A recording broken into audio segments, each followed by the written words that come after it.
پہلگام حملہ کے بعد ہوا پہلی بار چینی اور ویسٹرن ٹیکنالوجی کا آمنا سامنا۔ اس 4 روزہ جنگ نے ہتھیاروں کی ایک نئی دوڑ کو جنم دیا ہے۔ بھارت سمجھ چکا ہے کہ رفال طیاروں سے بات نہیں بنے گی، بلکہ اسے چینی ٹیکنالوجی کا کوئی حل ڈھونڈنا ہوگا۔ تو وہیں پر چین پاکستان کو 5 اور ایسے خطرناک ہتھیار دینے جا رہا ہے جو بھارتی بالادستی کا مکمل طور پر خاتمہ کر دیں گے۔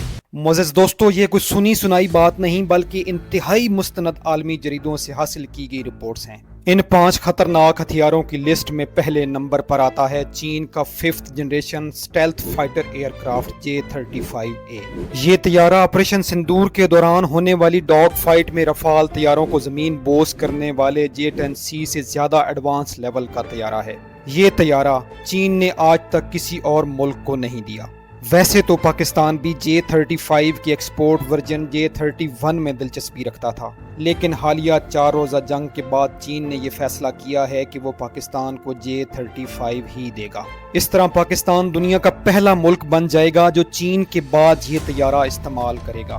چین کی جانب سے دوسرے نمبر پر جو ہتھیار پاکستان کو دینے کی رپورٹس سامنے آ رہی ہیں وہ ایک state of the art weapon system ہے جو انتہائی سوفسٹیکیٹڈ اور ایڈوانس ٹیکنالوجی سے لیس ہے۔ اس کا نام ہے KJ-500۔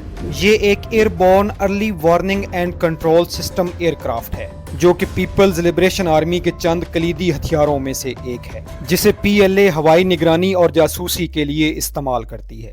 یہ جہاز آئیسا ریڈار سے لیس ہے اور 360 ڈگری کوریج دیتا ہے، اور اس کی سب سے خاص بات یہ ہے کہ یہ ایک وقت میں 100 سے زائد ٹارگٹس کو ٹریک اور ڈیٹیکٹ کر سکتا ہے، اور وہ بھی 470 کلومیٹر کے وسیع ریڈیس کے اندر۔ یہ اتنا ایڈوانس لیول کا ویپن سسٹم ہے جو امریکہ کے F-22 ریپٹر اور F-35 جیسے انتہائی ایڈوانس 5th پلس جنریشن کے اسٹیلتھ طیاروں کو بھی ڈیٹیکٹ کرنے کی صلاحیت رکھتا ہے۔ یہ ایئر فورس اور نیوی دونوں کے لیے انتہائی کارآمد ہتھیار 12 گھنٹے تک مسلسل فضائی نگرانی کر سکتا ہے۔ معزز دوستو، KJ-500 کے بعد تیسرے نمبر پر چین پاکستان کو ایک بہت بڑی ایکسیس پرووائڈ کرنے جا رہا ہے۔ رپورٹس کے مطابق چین پاکستان کو اپنے 470 سیٹلائٹس تک ایکسیس فراہم کرے گا جو پاکستان کے لیے ایک بہت بڑا قدم ہوگا۔ ان میں چین کے ینگون سیٹلائٹس بھی شامل ہیں۔ یہ سیٹلائٹس پاکستان کو بیٹل فیلڈ کی مکمل ویزیبلٹی فراہم کرنے کے ساتھ ساتھ انڈین پائلٹس کی تمام کنورسیشن تک رسائی کو بھی ممکن بنا دیں گے۔ JISR سیٹلائٹس پاکستان کے میزائلوں کو ٹارگٹ کی ایگزیکٹ لوکیشنز بھی فراہم کریں گے۔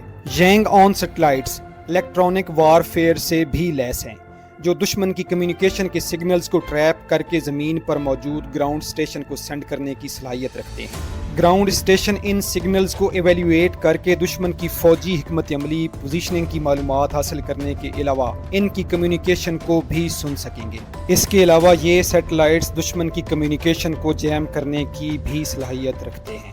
معزز دوستو، ہماری اس لسٹ میں چوتھے نمبر پر جو ہتھیار موجود ہے وہ پاکستان ایئر فورس پہلے سے ہی استعمال کر رہی ہے اور اس کی طاقت کو پوری دنیا آپریشن سندور کے دوران دیکھ بھی چکی ہے، لیکن وہ PL-15 میزائل کا ایکسپورٹ ورژن ہے۔ چین نے اب پاکستان کو وہ PL-15 دینے کا ارادہ کیا ہے جو وہ خود استعمال کرتا ہے۔ PL-15 کے ان ہاؤس اور ایکسپورٹ ورژن میں بہت زیادہ فرق ہے۔ ایکسپورٹ ورژن کی رینج 145 سے 150 کلومیٹر کے درمیان ہے، جبکہ ان ہاؤس ورژن کی رینج 300 کلومیٹر ہے۔ کچھ لوگوں کا خیال یہ بھی ہے کہ ان ہاؤس ورژن چین پاکستان کو پہلے ہی دے چکا ہے اور یہی J-10C پر آپریشن سندور کے دوران استعمال ہوئے ہیں۔ J-10C کے ریڈار اور PL-15 کی رینج نے ایسا زبردست کمبینیشن بنایا ہے جسے دنیا ڈیپ سیک موومنٹ کا نام دے رہی ہے۔ معزز دوستو، ہماری آج کی اس لسٹ میں 5ویں اور آخری نمبر پر ہم الیکٹرانک وار فیئر کی صلاحیت کو ڈسکس کریں گے۔ الیکٹرانک وار فیئر کی صلاحیت جدید طرز کی جنگوں میں بہت زیادہ اہم سمجھی جانے والی صلاحیت ہے۔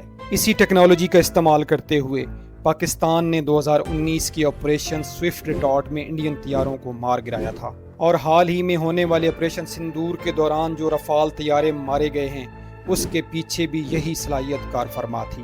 الیکٹرانک وار فیئر ایک ایسی صلاحیت ہے جو ریڈیو ویوز کو جیم کر دیتی ہے جس سے دشمن کے طیارے بالکل کلیو لیس ہو جاتے ہیں، ان کی انٹیگریشن ختم ہو جاتی ہے اور ان کی کمیونیکیشن مکمل طور پر جیم ہو جاتی ہے۔